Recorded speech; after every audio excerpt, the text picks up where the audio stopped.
Bien, pues bienvenidos, bienvenidas todos y todas a nuestra sesión del día de hoy, miércoles 25 de mayo.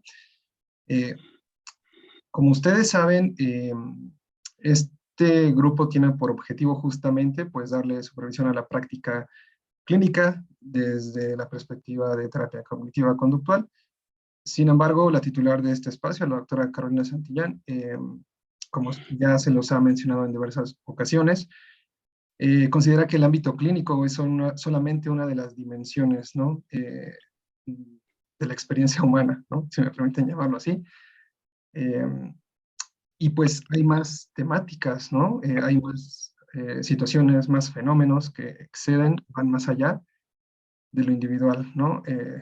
A nivel clínico, y justamente por esa razón es que procuramos y hacemos el esfuerzo por generar, ¿no? Un espacio desde diversas perspectivas, diversas miradas. Y bueno, el día de hoy nuestra ponente, que es la psicóloga Alejandra Amador, está aquí presente para hablarnos de un tema que consideramos pues bastante importante y relevante que conozcan en este espacio. Entonces, antes de comenzar, haré una pequeña semblanza. Eh, Alejandra Amador Franco es psicóloga clínica de primera formación y maestra en psicología clínica por la Universidad de las Américas, doctora en investigación en psicología por la Universidad Iberoamericana. Sus líneas de investigación son resiliencia, familias de personas desaparecidas, acompañamiento psicosocial y víctimas de violencias extremas.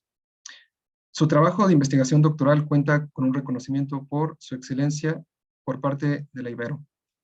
Es Mental Health Facilitator y orientadora psicóloga certificada por la Asociación Mexicana de Orientación Psicológica y Psicoterapia, por sus siglas HAMOP, y la National Board for Certified Counselors. Bueno, se ha dedicado a la docencia en nivel superior y posgrado, así como a la atención psicológica en consultorio privado. Ha sido ponente en congresos nacionales e internacionales. Su última participación fue en el Fifth International Congress of Collaborative Dialogic Practices, en el que presentó el taller La presencia radical como práctica ética en situaciones de violencia extrema y opresión. Eh, Colaboró con el Centro de Defensa de Derechos Humanos José María Morelos en el diseño y ejecución del programa de atención y acompañamiento psicosocial para la población y equipo de trabajo de dicho centro. Cuenta con un diplomado en acompañamiento a víctimas de violencia y catástrofes por la Universidad Iberoamericana.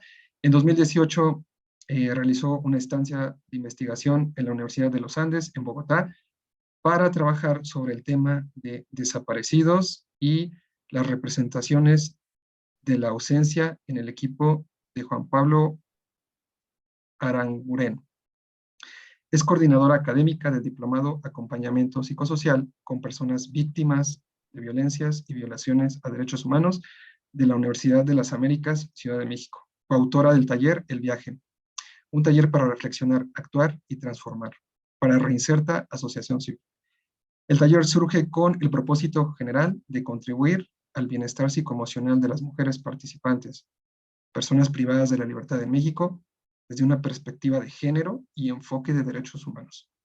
Actualmente labora en la Comisión de Derechos Humanos de la Ciudad de México como subdirectora de atención a poblaciones en vulnerabilidad. Y bueno, pues sin más preámbulo, Ale, discúlpeme, yo le digo Ale porque, bueno, la conozco desde la carrera, tengo ese privilegio. Pero bueno, te dejo, Ale. Bueno, pues muchas gracias, Santiago, pues gracias por la invitación, por el espacio. Espero que en este tiempo breve que tenemos sí nos alcance un poquito como a ver las generalidades de lo que quiero compartirles el día de hoy. También les pido por favor que si tienen alguna pregunta, no sé cómo funciona eso es al final de la sesión, Santiago, o pueden ir haciendo preguntas. Pues casi siempre lo hacemos al final, pero si tú te sientes, o sea, si tú así lo manejas, no hay problema, ¿eh? Pueden levantar la mano y pues adelante. Pues por mí no habría mayor inconveniente, como, o sea, si alguien tiene una pregunta muy puntual sobre lo que estoy diciendo, que abra el micrófono, levante la mano, Ok, o considero dejar unos 15 minutos al final, ¿no? La verdad es que, pues Santiago me comentó que era más bien así como platicado, ¿no? Con ustedes acerca de mi experiencia, de lo al que me dedico. Y ahorita que les decía un poco mi semblanza curricular, básicamente yo trabajo con personas que enfrentan situaciones de violencia extrema, tanto en la labor que desarrollo en la Comisión de Derechos Humanos local. Ahí no es no damos acompañamiento psicológico, o bien no es un proceso psicológico el que realizamos con las víctimas, es más bien acompañamiento psicosocial, que de eso les hablaré el día de hoy, ¿no? De qué va esta idea de la perspectiva o trabajo psicosocial. Y en mi consultorio particular, bueno, trabajo con adolescentes, con adultos, y sí, no es lo más común, pero sí, por ejemplo, he llegado a trabajar, y no es lo más común porque es una población que no fácilmente llega al consultorio particular. También he trabajado con familiares de personas que han sido desaparecidas. Entonces, básicamente de eso les voy a compartir el día de hoy, ¿no? En la actualidad hablamos más bien de trabajo psicosocial, no de acompañamiento psicosocial, que es una metodología que se ha desarrollado principalmente en el Cono Sur. Ustedes saben que cuando hablo del Cono Sur me refiero a países que están mucho más cercanos a nuestra realidad social, como Argentina, Chile, Colombia, y sobre todo países que han enfrentado pues procesos de represión política también importantes, ¿no? O conflictos armados internos, como el caso de Colombia.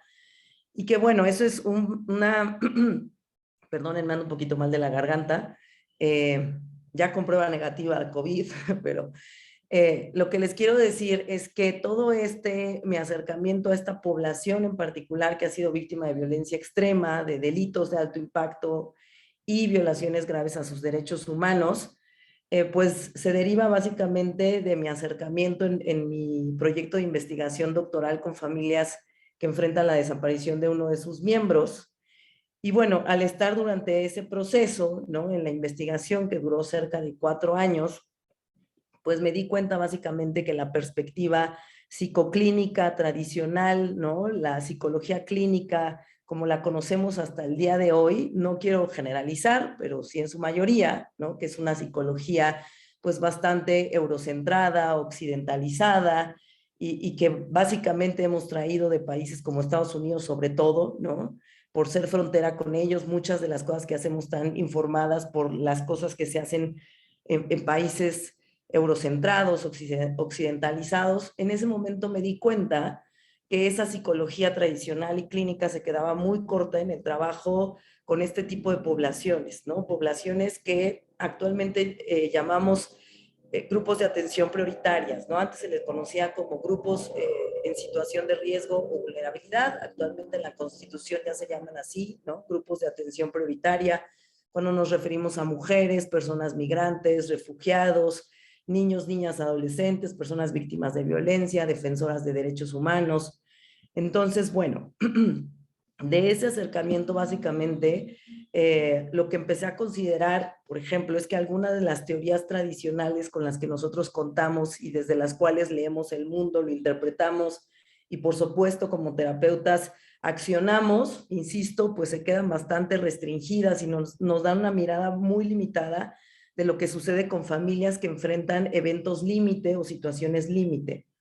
Cuando yo hablo de experiencias extrema o situaciones límite, les sugiero a un autor, Pau Pérez Sales, que se ha encargado sobre todo de trabajar este concepto de eventos o situaciones extremas. Básicamente son eventos que desbordan las capacidades de afrontamiento de las personas, que son por sus características o por su naturaleza, son inenarrables, incomprensibles, son eventos que siempre, bueno, en general sí siempre están implican pérdidas masivas, ¿no? Pérdidas, y cuando hablo de pérdidas masivas me refiero, por ejemplo, a pérdidas de salud, económicas, incluso del lugar de origen, ¿no? Ustedes saben que muchas personas que viven violencia son desplazadas, pérdidas evidentemente de algún familiar, ¿no? En el caso, por ejemplo, de feminicidio. Entonces, generalmente son eventos que son causados también por otras personas, ¿no? O sea, son eventos intencionados, generados por otras personas. Y a esto hay que añadirle una característica bien importante que sí implica una experiencia psicoemocional muy particular en un contexto como el nuestro, y por eso es que les digo que hay que acercarnos más a lo que se ha hecho en el Cono Sur, que es que estas experiencias límites se dan en un contexto de violencia sociopolítica. México es un país que está inmerso en condiciones de este tipo, ¿no? México es un país que enfrenta una situación de violencia y en general tendríamos que hablar de violencias sociopolíticas. Muy brevemente descrito, la violencia sociopolítica básicamente se refiere a aquella que es ejercida por quien debiera de asegurarte el bienestar. O sea, hay una implicación directa o indirecta del Estado. O sea, aquel que debiera garantizarte, ¿no?, tus derechos y tu bienestar es precisamente quien los viola por acción u omisión. Entonces, esto nos mete en una circunstancia muy particular porque todos los impactos psicosociales derivados de los hechos victimizantes o traumatizantes, como puede ser la desaparición de un familiar, el feminicidio, la tortura, las ejecuciones extrajudiciales, el desplazamiento, se dan en este contexto, ¿no? Entonces, cuando empezamos a problematizar y a mirar ese contexto tan particular que vivimos en nuestro país, eso nos lleva o nos invita básicamente a problematizar todas nuestras teorías y nuestras miradas clínicas tradicionales. ¿Cómo atendemos a una persona, por ejemplo, cuyo familiar está desaparecido desde hace 7 u 8 años? ¿Desde qué perspectiva? ¿Cómo nos acercamos? ¿Cómo aseguramos, por ejemplo, que nuestra práctica sea una que no genere o agrave los daños que ya existen por el hecho victimizante? Como Santiago lo decía ahorita, en general, ¿no? Mi línea de investigación sí tiene que ver más con familias de personas desaparecidas. Entonces aquí les quiero poner brevemente un testimonio de una de las mamás con las que yo trabajé, habitante de Chilapa en Guerrero. Mi muestra básicamente, o la población con la que tuve acercamiento, fueron personas que estaban, o mujeres de pueblos originarios en Chilapa en Guerrero. Si ustedes ubican más o menos dónde está Ayotzinapa, hacia arriba, ¿no? Chilapa Guerrero está situada también en lo que se conoce como el Triángulo de la Amapola, ¿no? Que es el lugar en nuestro país en el que más se produce y amapola, ¿no? Y que es básicamente el lugar en el que pues, se disputan las plazas entre el narcotráfico de una manera brutal. Y la otra parte de mi población fue con mujeres que están desplazadas, la mayoría de ellas en la Ciudad de México, cuyos hijos fueron desaparecidos en otros estados del país. Entonces, bueno, esta mujer tenía 3, 4 años buscando a su hijo, un joven de 15 años que estaba trabajando básicamente en un puesto vendiendo hot dogs, ¿no? Y es levantado, es desaparecido, presumiblemente por el cártel de los Rojos allá en Chilapa, en Guerrero. Ustedes saben que también el cártel desaparece jóvenes por un tema pues de explotación, ¿no? Laboral, vamos a llamarle así, o reclutamiento básicamente, ¿no? Sobre todo para estas cuestiones del halconeo, ¿no?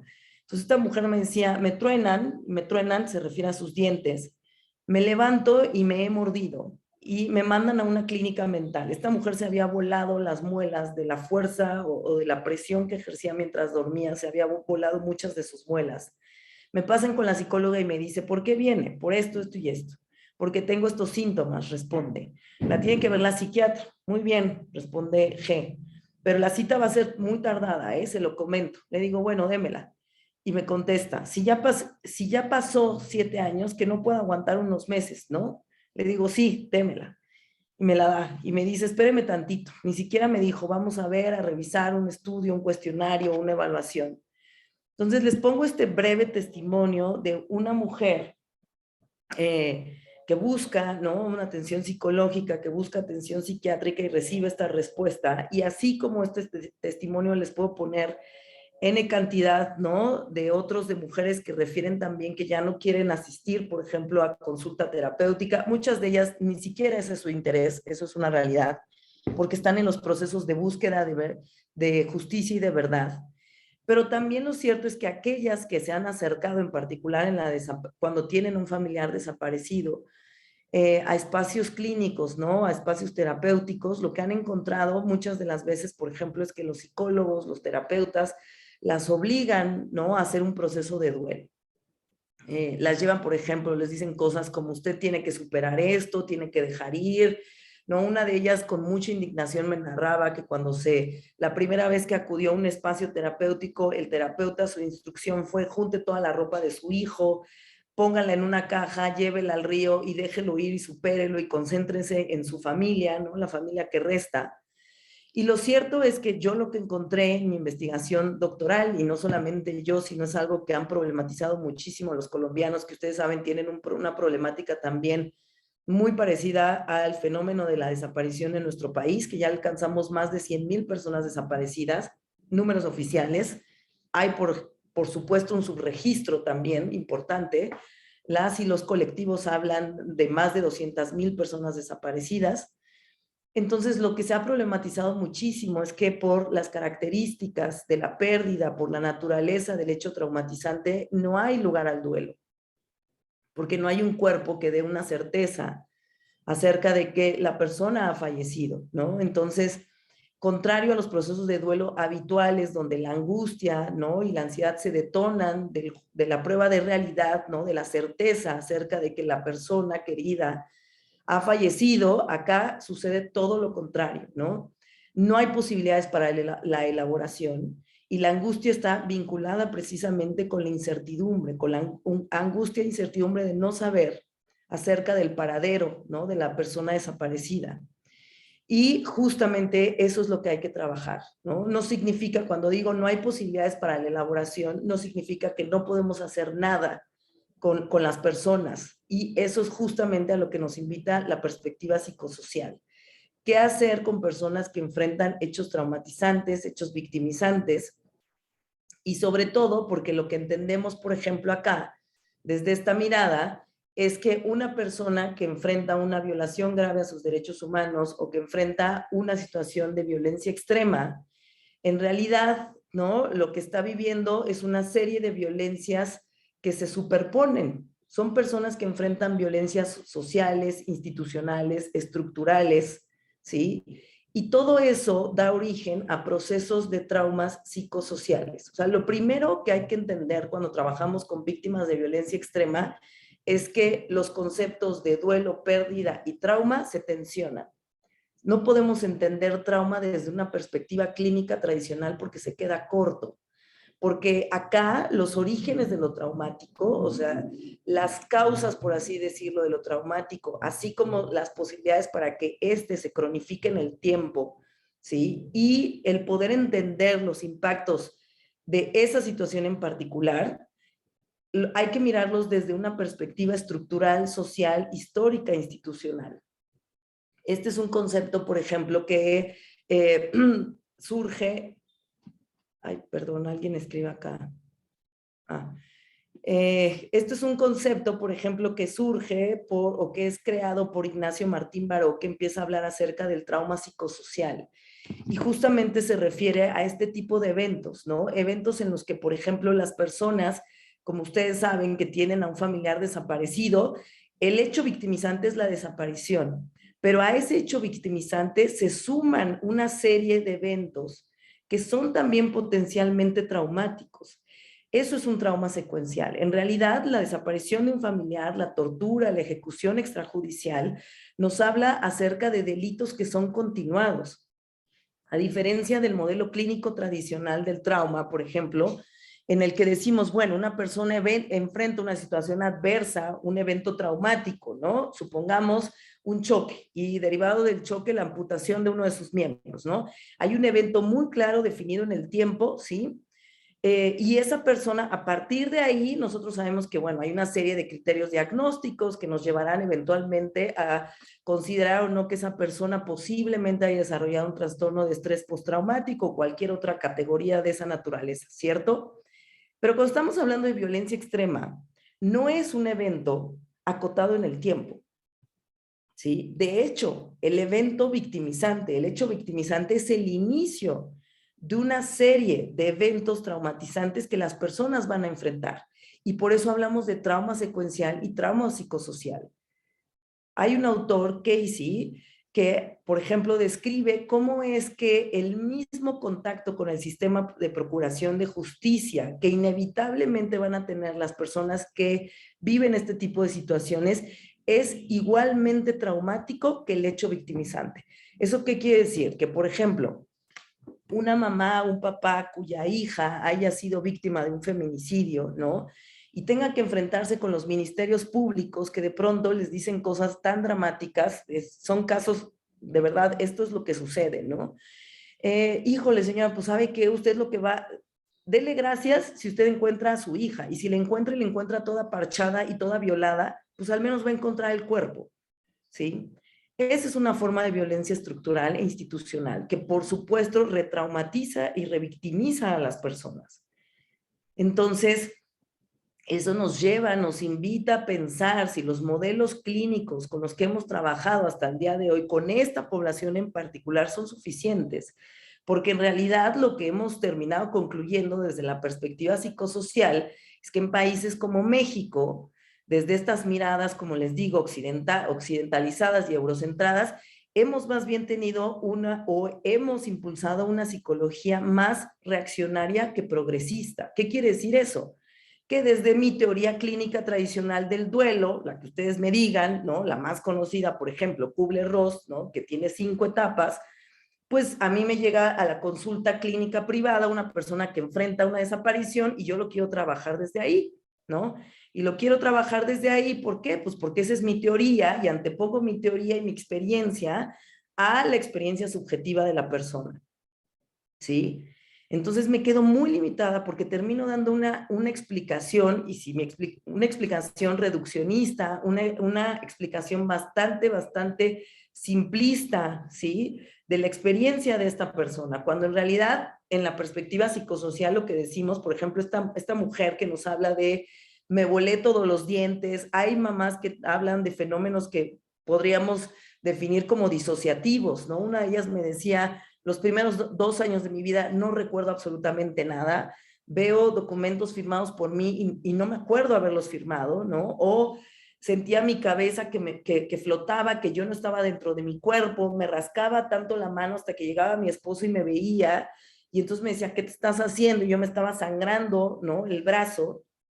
En la perspectiva psicosocial, por ejemplo, tenemos un principio básico que es despatologizar las reacciones de las personas que han enfrentado eventos traumáticos que implican violencia extrema.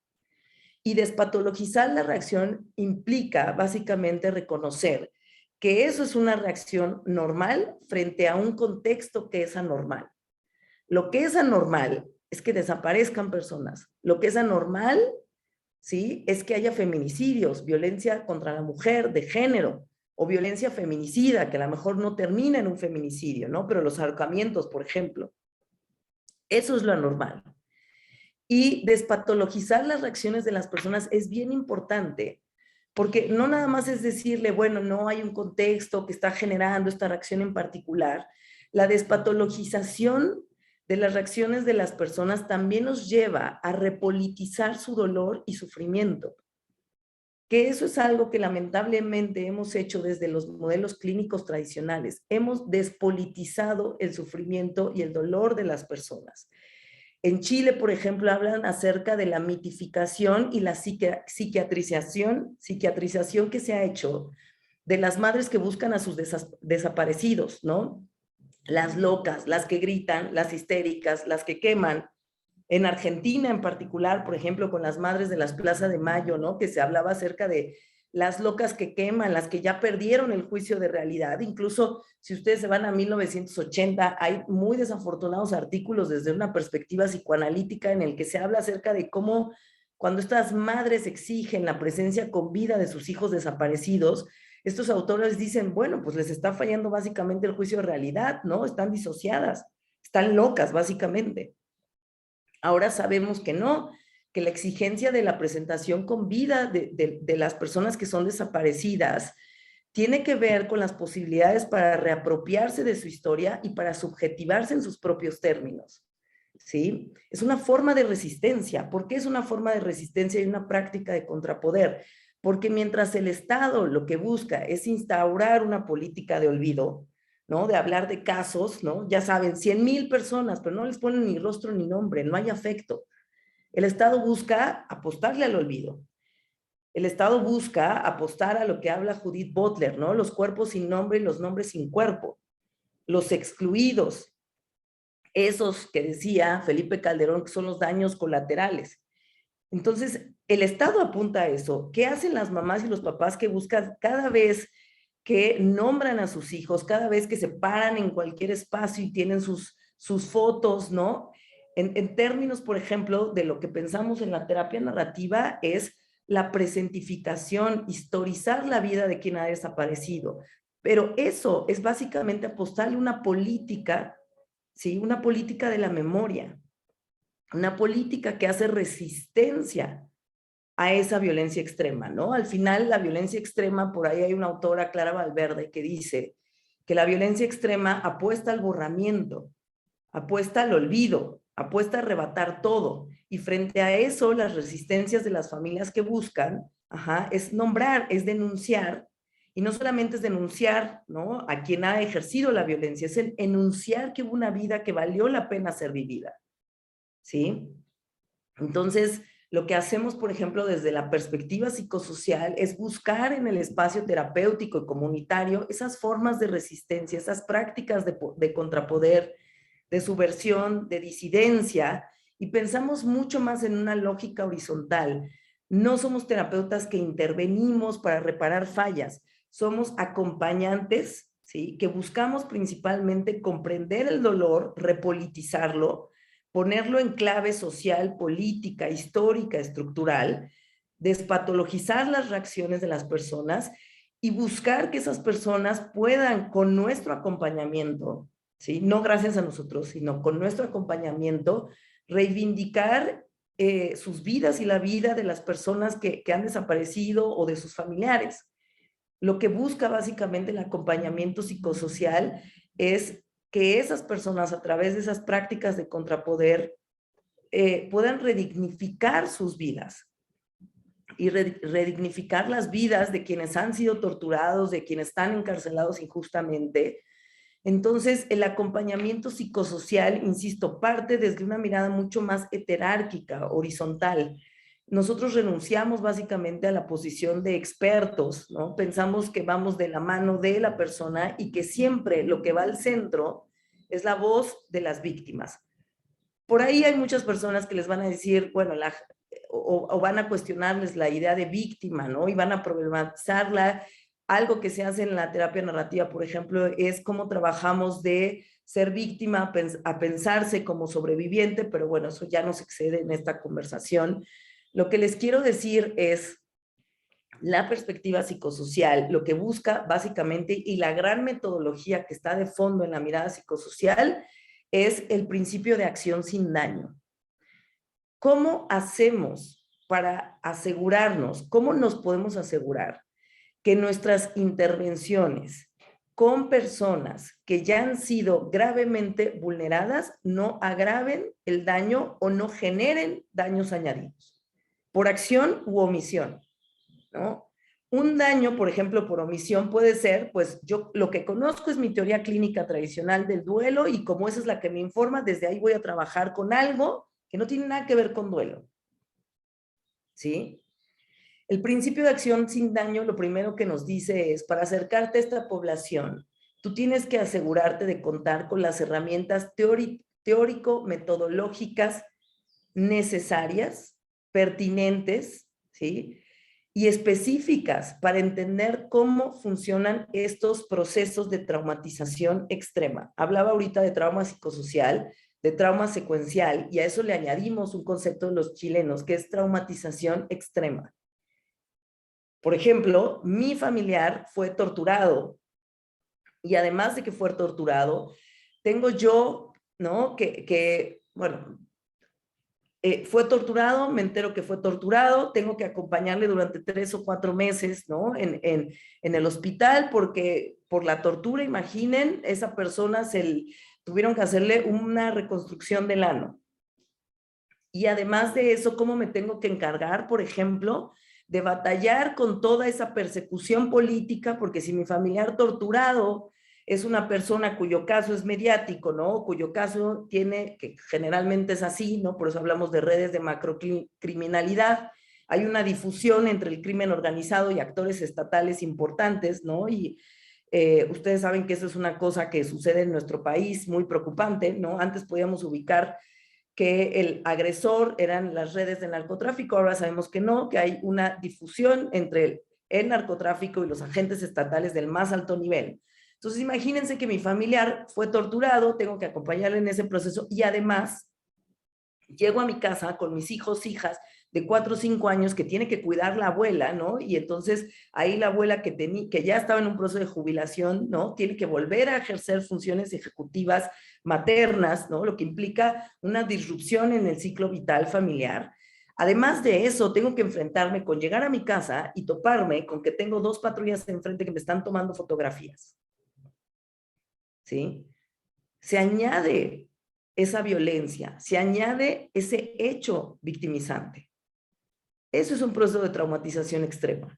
No estoy diciendo que es más o menos, estoy diciendo que es diferente. La naturaleza del trauma es distinta. Si la naturaleza de lo traumático es distinta, la naturaleza de nuestras intervenciones también lo tienen que ser. Tienen que ser intervenciones, ¿sí?, que puedan mirar, insisto, las problemáticas de estas personas en clave sociopolítica. Ajá. Por ahí Marcelo Pachmann, que es un autor chileno, habla, por ejemplo, acerca de cómo los terapeutas reflexionamos acerca de las implicaciones micropolíticas de nuestras intervenciones. ¿Sí?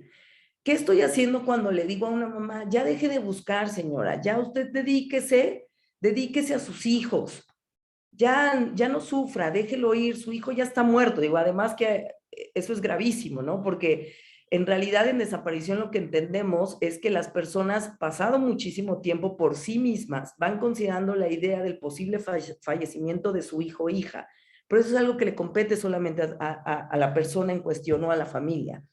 Si tú das por fallecido a quien ha desaparecido, en realidad lo que estás haciendo es replicar la violencia. Es un ejercicio de violencia, ¿sí? Entonces, cuando yo estoy, por ejemplo, diciéndole a alguien, a una persona que es parte de un colectivo, colectiva, te estás desgastando muchísimo, ya déjalo, mira, al final no vas a lograr nada, ya llevas 7 años, lo que estoy básicamente haciendo, además de replicar la violencia, es hacerle el juego al Estado, porque estoy desmovilizando el afecto de las personas, la rabia, la justa indignación, que eso es lo que tenemos que trabajar. No estoy diciendo que no podamos hacer nada, ¿no? Ese enojo generalizado que tienen las familias en un primer momento, ¿no? Esa rabia generalizada, básicamente desde lo psicosocial, por ejemplo, lo que hacemos es cómo lo focalizamos y lo utilizamos como motor de cambio, ¿sí? ¿Cómo hacemos para que esa rabia, esa justa indignación, ¿sí?, mueva a las personas hacia un lugar diferente, que no signifique hacerle el juego al Estado? Por ejemplo, una de ellas me decía, el día que yo entendí que el único culpable de la desaparición de mi hijo fue tal, en ese momento pude reconectar diferente con mi esposo, porque ella estaba muy enojada con el esposo, porque el esposo, después de la desaparición de su hijo, pues básicamente se refugió en el alcohol, ¿no? Entonces ella decía, pues no le interesa, ¿no? No le interesa este cuate. Entonces, cuando ellos dos pudieron trabajar en un espacio muy cuidado, muy digno, terapéutico, y ella pudo focalizar el enojo, hizo una suerte, por así decirlo, de reconexión con el esposo, ¿no? Y lo que hacemos es eso, cómo esos afectos los politizamos y cómo también tenemos una mirada que nos apunta a entender o nos apunta a mirar a estas personas desde sus competencias. Estas personas son agentes de cambio. Es algo que yo planteo un poco en mi tesis, más allá de la resiliencia, el concepto tradicional de resiliencia, porque a mí me quedó bastante corto, ¿no? El concepto de resiliencia tradicional es ajuste y adaptación después de la vivencia de un evento adverso, y yo acá digo, no hay posibilidad ni para ajustarse ni adaptarse, porque el evento adverso es otro, tiene, insisto, otra naturaleza, y yo no le pediría nunca a nadie que se ajuste y se adapte a esto, que se ajuste y se adapte a tener patrullas afuera de su casa. que se ajuste y se adapte a que el MP le diga, no, señora, su hija se fue de borracha, regrese en 72 horas. Lo que hablamos es de sentido de agencia, de agenciación. Estas familias no solamente ejercen prácticas de resistencia y contrapoder, estas familias de verdad subvierten el orden social. Yo no sé si ustedes saben, pero la Ley General de Víctimas que tenemos y la Ley de Desaparición que tenemos fueron impulsadas por los familiares. Eso es agencia. Modificar la estructura no solamente es resistir a lo traumático, se vuelven agentes de cambio social, ¿sí? Y básicamente lo que nosotros hacemos es acompañar ese proceso. Lo que nosotros hacemos, por ejemplo, es decirles, oye, Juana, ¿no? Por ejemplo, ese dolor que traes por ahí, las mamás hablan de la muerte silenciosa en la desaparición. Se descuidan tanto que de pronto traen un dolor muy fuerte en la espalda. Nunca fueron al doctor, 3 años después es cáncer. Entonces, ¿qué hacemos en la perspectiva psicosocial? Si ese dolor tú no lo atiendes, ¿no? Si ese dolor tú no lo cuidas, si no te cuidas, ¿quién va a buscar a tu hijo? ¿Sí? No, lo que quiero decirles acá es un tema amplísimo, pero básicamente hay como puntos muy clave en la perspectiva psicosocial, ¿no? Lo primero es despatologizar las reacciones de las personas, entender el sufrimiento y el trauma en clave sociopolítica, ¿sí? Entender los procesos como traumas secuenciales, psicosociales, que generan daños transgeneracionales, o sea, no solamente se afecta a esta familia, ¿no? Sino que las generaciones que vienen abajo también. Esto fue muy estudiado, por ejemplo, en el tema del Holocausto. Tener una mirada que nos lleve, por ejemplo, a desprivatizar el daño. ¿Qué significa desprivatizar el daño? Justo que nosotros podemos entender, por ahí alguien tiene su micro prendido, perdón, si los apagamos todos. Desprivatizar el daño implica que si llega con nosotros una mujer que fue víctima de violencia, nosotros miramos los impactos psicosociales que pueden ser culpa, vergüenza, ¿no? Que pueden ser reacciones o sintomatología propia de estrés postraumático. Entendemos que esos impactos psicosociales, ¿sí? No tienen un origen en una falla intrapsíquica, interpersonal o de la dinámica familiar de la persona. Esos impactos psicosociales encuentran su origen en condiciones institucionales, estructurales, ¿sí? Sociales, históricas. Entonces, es un movimiento muy interesante, porque nosotros no es que estamos desdibujando el nivel individual o familiar, no es que entendemos, por ejemplo, que hay víctimas que tienen ciertos rasgos de personalidad. Sí los hay. Pero miramos que el sufrimiento, insisto, y los impactos derivados de lo que viven, ¿sí? No es porque tienen una falla para elaborar el duelo, no es porque tienen una dinámica familiar fusionada en la que hay una inversión de la jerarquía y por eso es que no están pudiendo elaborar tal. Es que hay condiciones externas que están generando esto en las personas. Entonces, bueno, hay muchísimo que decir. Solamente les quiero poner este cuadrito, porque me parece un cuadrito como que resume básicamente la diferencia. Acá lo plantea, y ya les doy espacio para las preguntas, lo plantea en términos de psicología jurídica y forense. En realidad, yo de lo que los estoy hablando hoy es de acompañamiento psicosocial. Denme un segundo, es que como entra gente, de pronto es complicado. Pero básicamente el salto es este, ¿no? O un poco se resume en este cuadrito. Perdónenme, no es esta. La mirada es, en la mirada clínica tradicional, el sujeto de atención, ¿no? Es un consultante o un paciente, como ustedes se quieran llamar, o el breve cliente. Acá, ¿no? Acá tenemos una víctima y eso nos lleva a una posición muy diferente, porque no hablamos de pacientes, ¿no? Que tienen problemas de salud mental. Hablamos de sujetas y sujetos políticos, ¿sí? Hay una mirada muy diferente ahí. El objeto de atención, en este caso, es la búsqueda de verdad y justicia. En el otro hay una expectativa de cura, ¿no? De reparación de fallas.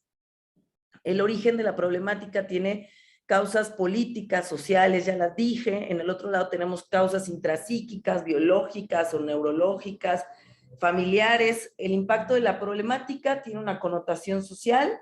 En la mirada clínica tradicional, más individual, ¿no? Es una mirada evidentemente mucho más individuocentrista, que va al ámbito de lo privado. Y el contexto de la atención es psicosocial. Esto nos lleva a romper, ¿no?, con la idea del consultorio tradicional. Trabajamos mucho más con las comunidades, tenemos un enfoque de salud comunitaria, porque pensamos en realidad que la agente de cambio no es la familia ni el individuo, sino la comunidad. Ustedes lo ven con los colectivos y las colectivas, en realidad. Y acá, bueno, la mirada clínica sí nos lleva al ámbito privado clínico, ¿no?, al 4x4 del consultorio. Entonces, bueno, híjole, espero no haber hablado para todos lados, pero ya nos quedan pocos minutitos. No sé si alguien quiera hacer alguna pregunta.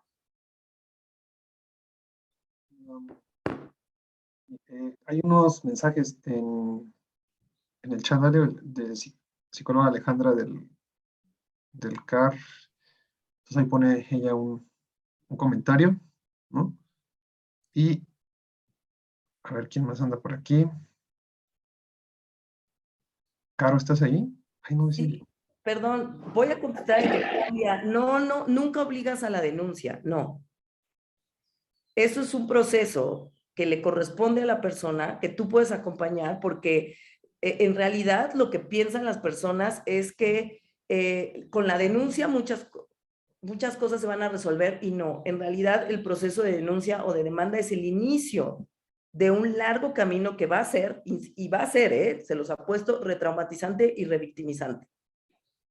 Tú vas a acompañar ese proceso, pero nunca obligas a la denuncia. Quien tiene que decidirlo es la persona.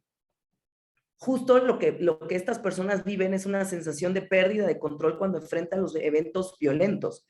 Y tu espacio tiene que ser un espacio que apunte a devolverle ese control. Yo decido cómo y cuándo denuncio.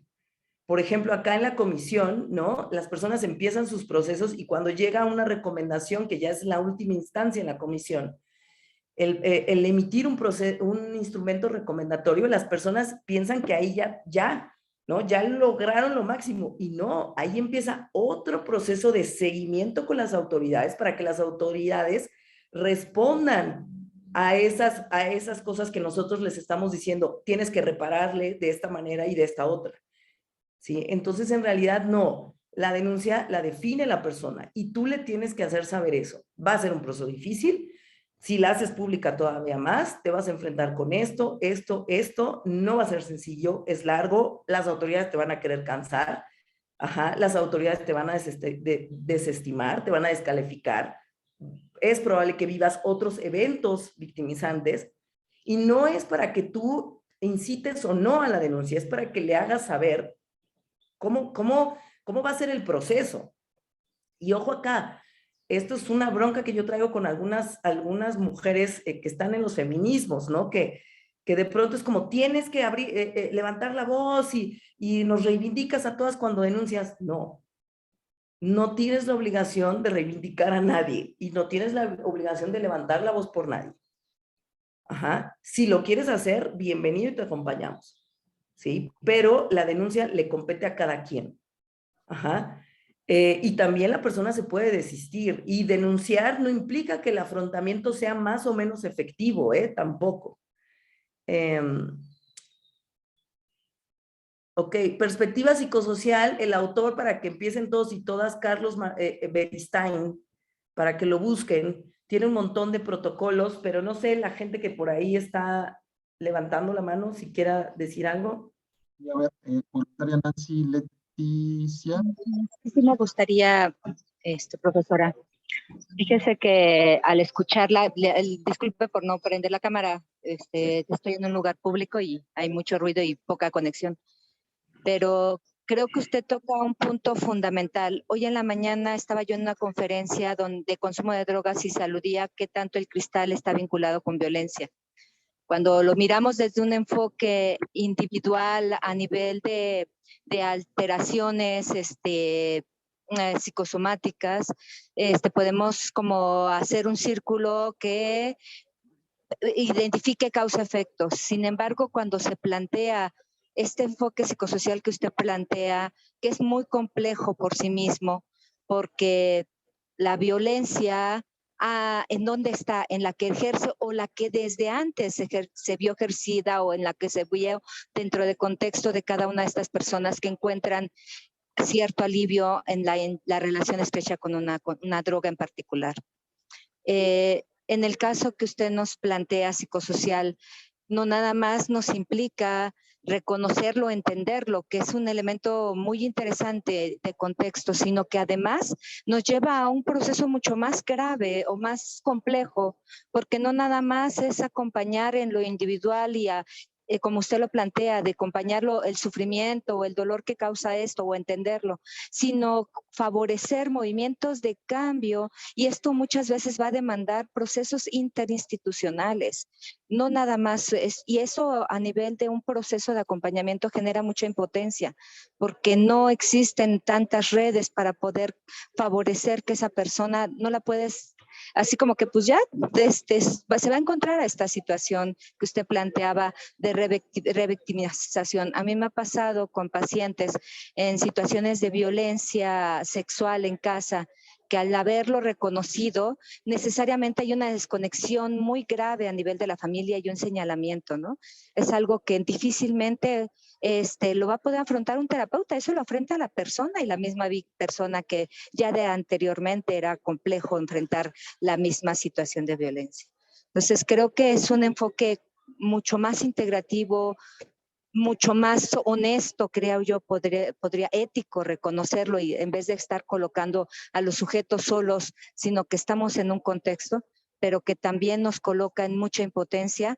Y yo podría hasta plantear esta situación que usted plantea de política, ¿no? Sí, no, creo que es muy importante lo que estás diciendo. Justo ahorita que hablas de violencias previas al hecho victimizante, por supuesto. Por ejemplo, imaginen estas mujeres de pueblos originarios, ¿no? Son poblaciones que previo al evento ya les habían sido negados, ¿no?, diversos derechos. Por eso también es importante acercar la psicología al enfoque en derechos humanos y la perspectiva de género, no solo género. El género es un eje más en nuestro análisis. Lo que tenemos que hacer es tener miradas interseccionales, multisistémicas, complejizar nuestros entendimientos. Esa es la idea de lo psicosocial. Por ejemplo, nosotros hablamos de violaciones pluriofensivas. ¿Qué significa una violación pluriofensiva? Que yo soy una mujer en Chilapa, en Guerrero, en condiciones de pobreza extrema, ¿sí? Que, por ejemplo, esta señora vivía nada más con su hijo, hija, adolescente, ella con epilepsia, él era el que le ayudaba a sembrar, ¿no?, y a trabajar el campo, y si vendían su cuartito de frijol en el mercado de Chilapa, comían, si no, no, y lo desaparecen a él. Eso es, esta mujer está en circunstancias, ¿sí?, muy distintas a las mujeres que están enfrentando la desaparición acá en Ciudad de México. De entrada, porque las instituciones, por ejemplo, acá en Ciudad de México están todas centralizadas. Y las mujeres que están acá no están en condiciones de pobreza extrema. Allá no están en condiciones de buscar. Las mujeres no pueden buscar porque no tienen para comer. Esas son violaciones pluriofensivas. Y con tener esa mirada mucho más compleja, evidentemente nos interpela, como tú decías, a cuestionar nuestras intervenciones. Eso es lo que plantea lo psicosocial. ¿Cómo hacemos una apuesta, un acercamiento ético, ético-político? ¿Cómo nuestro actuar no solo es terapéutico, es ético-político y responde a eso? Y gracias por decir la parte neuroquímica, biológica, no la rechazamos, ¿eh?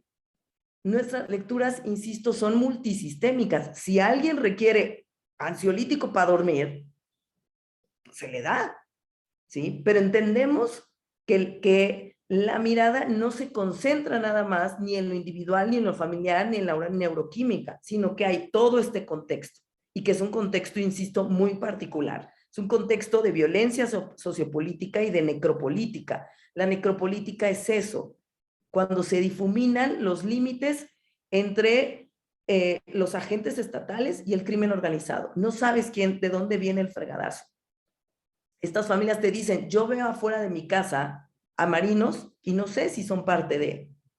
no sabes en quién confiar, o sea, todos aquellos elementos que generan, ¿no? Que nosotros tengamos una sensación de confianza básica en el mundo, que ustedes saben que es fundante de nuestra psique, ¿no? La sensación de seguridad. Por ejemplo, si ustedes y yo no tuviéramos esa sensación de confianza básica, ¿no? En el mundo no podríamos estar acá. Si todo el tiempo estuviéramos pensando, va a temblar, va a temblar, va a temblar, imagínense, te truena elementos fundantes de la psique. Esa es la cosa, ¿no? Complejizar, problematizar más allá de las explicaciones clínicas tradicionales. Maritza, luego Patricia y luego Ana Luisa, y yo no sé si con eso ya terminamos. Doctora Ale, buenas tardes.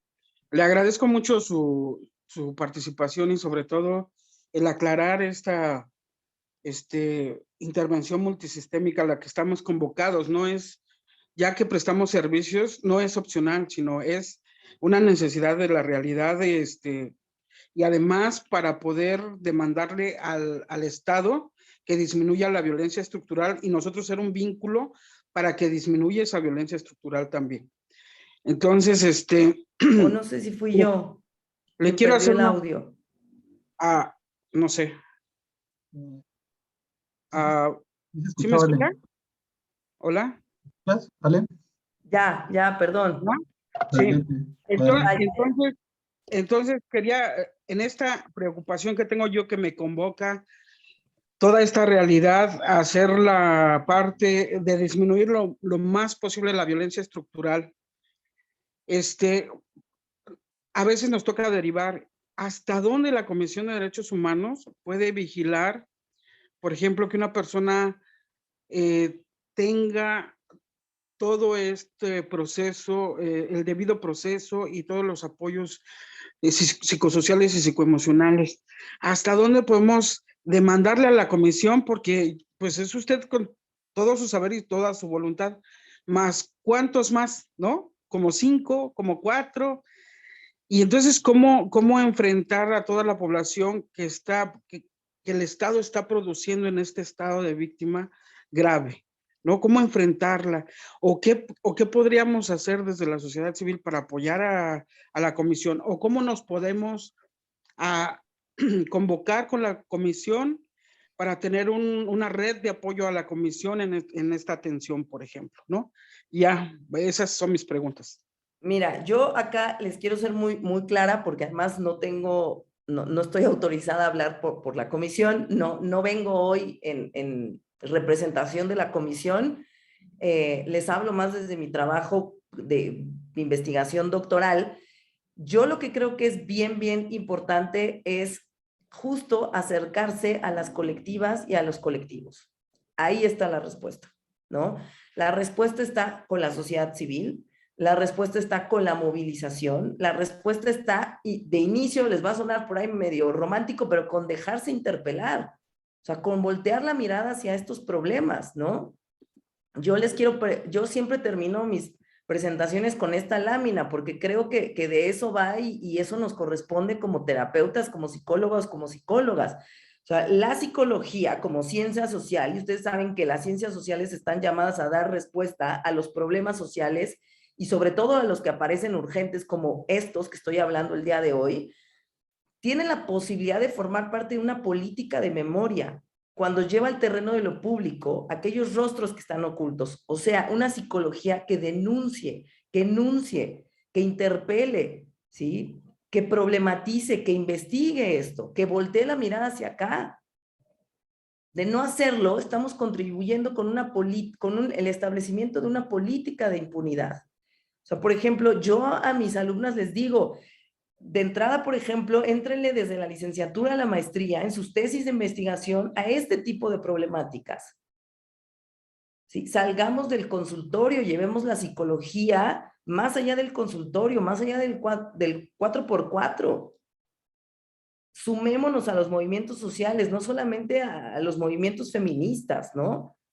Entonces, es eso de inicio. O sea, antes, incluso como psicólogos, psicólogas, es dejarnos interpelar por ese sufrimiento, por ese dolor de las familias.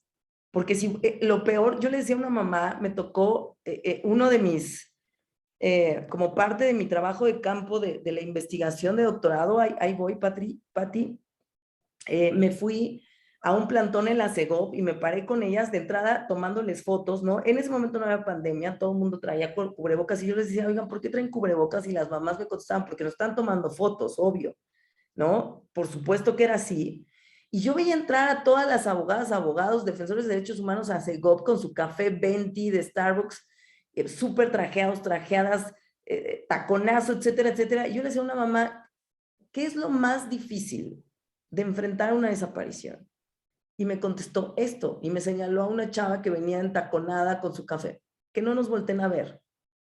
Esto es lo más difícil, la indiferencia, ¿sí? Porque es como, no sé, es la violencia de exclusión, es el borramiento del otro, es la violencia a la alteridad, es no existir, que a eso apunta esta violencia sociopolítica, ¿no? Por eso es que hay estas narrativas, que bueno, nos daría otra sesión para hablar acerca de las narrativas y las inducciones que hace el Estado, ¿sí? Los daños colaterales, ay, es que eran narcos. ¿Para qué? Pues para que no nos cuestione, ¿no? Para que nosotros digamos, bueno, las vidas que no importaban, uno más, era narco, era halcón, hasta se lo merecía. ¿Sí? Son narrativas que invitan a la deshumanización y la despolitización, porque eso conviene, ¿no? Una sociedad despolitizada conviene porque es una sociedad que no se mueve. Entonces, desde nuestras trincheras, ¿no? Miremos, nombremos, ¿sí? Enunciemos. A ver, yo quizás no le voy a entrar a la desaparición, pero bueno, hay otro gran problema en este país para quienes trabajan con infancias, por ejemplo. ¿Qué onda con los niños, niñas que están huérfanos por los feminicidios? ¿Sí? Entonces, bueno, hay un montón de cosas por hacer, ¿no? Un montón. Violencia de género, violencia contra la mujer, abuso sexual, violencia sexual. Bueno, yo les puse casos ahorita más de mi línea, ¿no? Pero por supuesto hay mil cosas, mil cosas que hacer. Pati.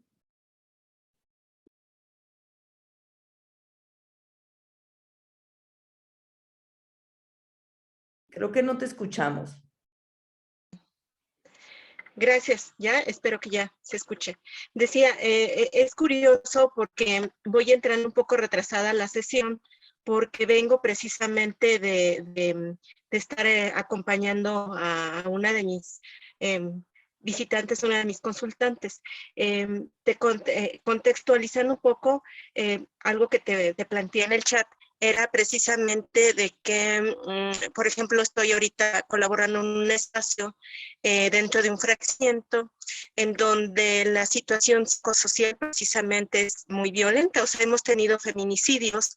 Aquí, de hecho, han venido algunos colectivos a hacer un miramiento, una denuncia a las autoridades precisamente porque ha habido homicidios dentro de este fraccionamiento y parte de la cultura que se ha generado y que es algo que llama la atención es que se está volviendo una cultura típica de todos los fraccionamientos, sobre todo por ejemplo, yo vivo en el Estado de México, entonces de aquí del Estado de México en el entorno más cercano, ¿no?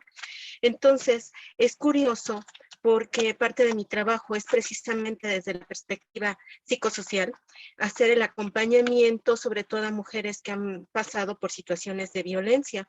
Y bueno, pues te puedo decir que tengo el apoyo y la asesoría de nuestra secretaría, pero es muy lamentable que efectivamente a veces tienes que plantear esta situación con la persona que tienes enfrente, sobre todo plantearle qué va a pasar precisamente por estas situaciones a veces de revictimización, porque suele ser, conozco bastante bien los procesos ahorita de los ministerios públicos y es curioso porque el día de ayer que acompaña a una persona con la asesora jurídica de este centro integral para la mujer, era curioso porque no es una persona que venga netamente de esta secretaría, sino fue alguien que colocaron ahí por un compromiso político, una abogada excelente de una barra de abogados, y donde se supone que ella conociendo la población y toda este índice de violencia que vivimos,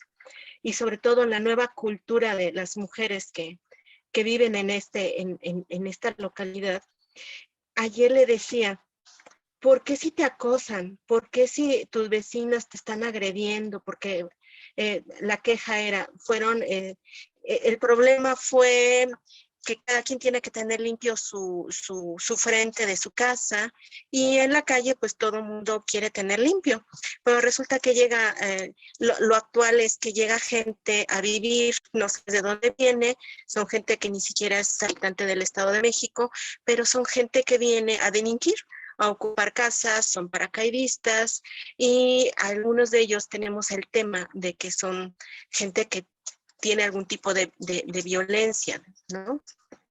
Incluyendo hoy día pues el narco que está de moda, ¿no?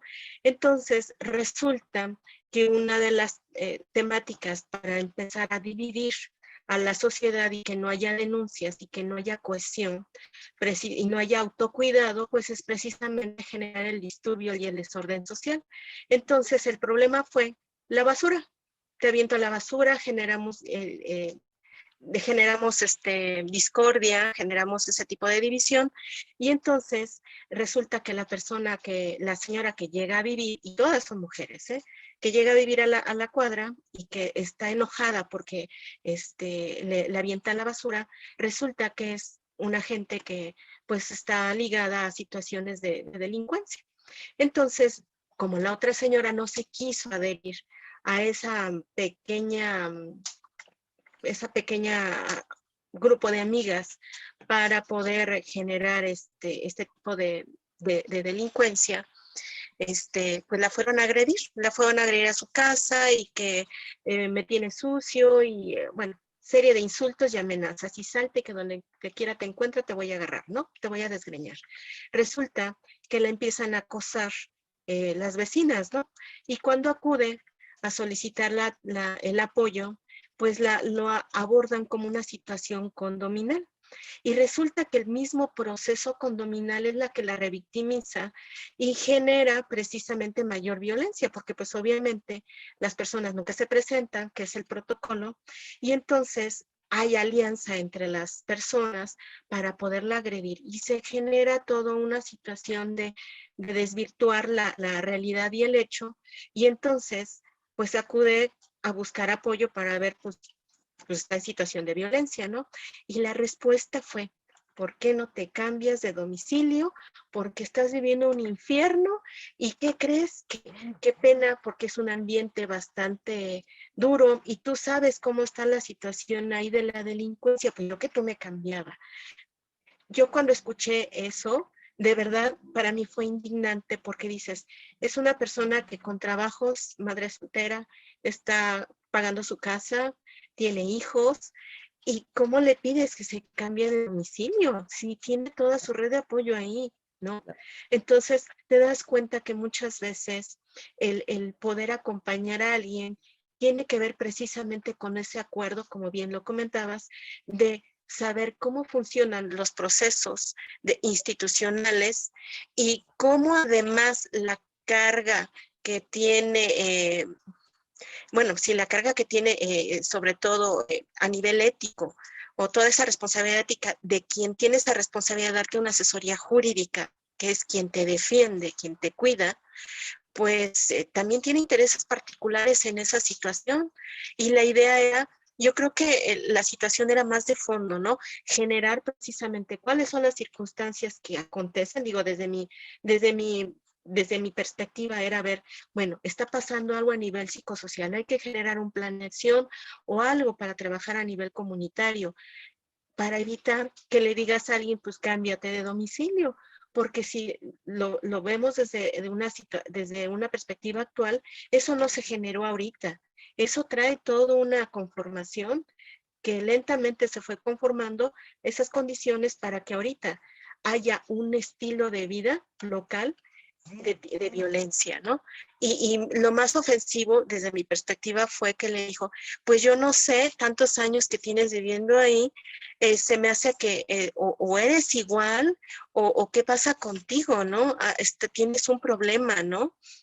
Claro. Ya cuando oí esa respuesta, pues mejor le dije, vamos a platicarlo, vamos a ver qué opciones hay y qué sería lo mejor para ti, tú qué es lo que quieres, ¿no? De verdad que me dejó pensando seriamente cómo abordar esa situación, porque dices, bueno, ciertamente vive en una colonia muy violenta, en donde hoy el estilo de vida de muchas mujeres es poner convertir su casa en un lugar de citas que trabaje en la madrugada y bajo la protección de las mismas autoridades, en donde se tolera el comercio de droga a menudeo en las madrugadas, y en donde la vecina de junto, pues, si no le parece algo, pues ocupa incluso, como me decía ahorita otra chica, pues es que estaciona su vehículo, el abogado que vive junto de mí, pues estaciona su vehículo en el frente de mi casa y no me deja salir, ¿no? Y dile algo, porque se la pasa de parranda en la fiesta todo el fin de semana, y le dices, bájale, y le dices, pues haz lo que quieras, porque, pues, ¿qué crees? Pues aquí te tocó vivir, ¿no? Entonces, ¿cómo entrarle a toda esta situación pues de acoso, de violencia, en donde dices, ¿qué opciones tengo, no? Si la misma autoridad, los mismos derechos humanos no existen, ¿no? Está como una figura, pero nada más. Me dejó así, de verdad, Sí, sí, justo. pasmada. Sí, sí, sí, por supuesto, ¿no? O sea, hay que entender que hay un montón de barreras institucionales, estructurales, y no, bueno, es complejo, ¿no? Lo que estás diciendo, por ejemplo, Claro. ahorita tú sobre cómo tienen esta respuesta con ella, pues yo pensaba hasta lo que hacemos en el mismo consultorio privado, ¿no? O sea, qué fácil es decirle a una mujer que vive violencia, pues salte de tu casa. Pero nosotros, por ejemplo, en el ámbito privado también estamos obligados a hacer una valoración de riesgo, a ver qué implicaciones tiene para ella que se salga de su casa. Ustedes y yo sabemos que el momento, de hecho, de mayor riesgo para una mujer es justo cuando toma esa decisión. ¿Te vas a ir? Sí, ¿a dónde? ¿Eres identificable ahí o no? Que tú conozcas que hay refugios, que esos refugios, ¿a dónde la vas a referir? ¿No? Por ejemplo, acá que hablabas de la importancia de conocer los procesos institucionales, por supuesto, que tú le puedas dar no vas, o sea, me queda claro que no vamos a ser abogados o abogadas, pero sí que tengas el piso mínimo. Por eso decía, contar con herramientas teórico-metodológicas adecuadas. Por ejemplo, la OMS habla de la famosa ruta de acción crítica, ¿sí? Nosotros hacemos ruta de acción crítica cuando trabajamos con mujeres que son violencia, que viven violencia, perdón, en el ámbito privado o no. ¿Sí? Entonces, son ese tipo de cosas que ahorita que hablabas de la respuesta que le dan, ¿no? El MP o quien la haya atendido, bueno, yo me he topado con peritajes de psicólogos, psicólogas, en los que terminan concluyendo que la mujer fue víctima de violencia porque no es asertiva. Esa es privatización del mundo. Exactamente. O sea, como yo no soy asertiva, entonces me violentan. Como tuve un papá que fue violento, pues me violentan, ¿no? Estas narrativas de los patrones familiares, y es que tú buscas hombres así. ¿Qué revictimizante es eso? O sea, tú eres además la culpable por no haber resuelto tus traumas en la infancia, de que casi te maten, ¿no? Entonces, bueno, es un tema que nos da para mucho, pero yo les agradezco su participación a todas, a todos. En el chat también les puse por ahí algunos autores, pues si quieren empezar de menos a más, por supuesto que Carlos Martín Beristain es pues como de los meros meros, Clemencia Correa, buscar la página de Aluna, el grupo de acción comunitaria, Elizabeth Lira, que es chilena, muy buena, Nieves Gómez, por ejemplo, que también habla de los propios impactos psicosociales de la impunidad, que ese es otro tema, ¿no? En un contexto como en nuestro país, que 98% de los delitos y violaciones graves a derechos humanos se quedan en la impunidad. ¿Qué implicaciones tiene eso para las familias, ¿no? Familias que nunca van a saber qué pasó con su hija, con su hijo, cómo acompañamos eso. O familias que nunca van a, por ejemplo, en situaciones de tortura, nunca se va a enjuiciar a los militares ni a los marinos, o nunca se va a dar con el policía que asesinó a su esposa, que además lo hizo pasar por suicidio. Bueno, no sé, Santi, pues si tú cierras, si quieras decir algo, no sé. Yo les Sí. agradezco mucho la invitación. No, a ti, la Espero que verdad no es que hayamos corrido tanto. con toda tu experiencia, todo lo que has trabajado, pues haces una plática, pues, ¿qué te puedo decir yo, no? Ya las personas aquí hablaron, ¿no? les gustó bastante. La verdad es que nos da otra perspectiva, que es justo lo que tratamos de impulsar, no quedarnos como en esta dimensión de lo clínico y como lo dices tú, porque es cierto, y para todos los que pues trabajamos sobre el modelo TCC desde Beck, por ejemplo, o desde ELIS, pues sabemos cuáles son los orígenes, ¿no? Justo como tú lo mencionas, de esos modelos y cómo se han aplicado, y que justamente es una crítica también a realizar investigación en México con estos mismos modelos, porque pues lo importamos tal cual, ¿no? A veces no se hace la adecuación, ¿no? Creemos que es un contexto similar a Estados Unidos en los 50, un contexto blanco mayoritariamente, y pues queremos bajarlo, ¿no? Aquí al contexto mexicano actual, ¿no? Entonces, también es una crítica que se hace al mismo modelo, ¿no? Eso no hay que dejar de decirlo. Y yo solo comentaría que, pues aquí habla Ale de la importancia de tener la ética también, de saber cuáles son las limitantes de nuestro trabajo, ¿no? Y como esta relevancia de lo teórico metodológico para entrar a las intervenciones, e incluso yo me iría también desde las propias habilidades clínicas, ¿no? Trabajar mucho sobre eso como una base muy importante, pero por supuesto que tener muy claro, ¿no? La población a la que vamos a pretender intervenir y si contamos, ¿no? Con esos recursos para no generar, como bien lo señalas tú, este ejemplo de la persona que mandaba a quemar la ropa, ¿no? Casos muy desafortunados, ¿no? Entonces, pues es un compromiso. Creo que también ese es el mensaje. Y bueno, Ale, pues muchas gracias. Si tú gustas regresar para hablar de las narrativas, ¿no? Inducciones que quiere hacer el Estado para despolitizar este fenómeno, la verdad es que creo que sería otro temazo. Y la verdad es que nos encantaría tenerte, ¿no? Con mucho Entonces, gusto, con mucho gusto. Nos ponemos de acuerdo, claro que sí. y bueno, pues muchas gracias por tu tiempo. Te lo agradecemos bastante, bastante. Gracias, gracias. Que pasen buena tarde.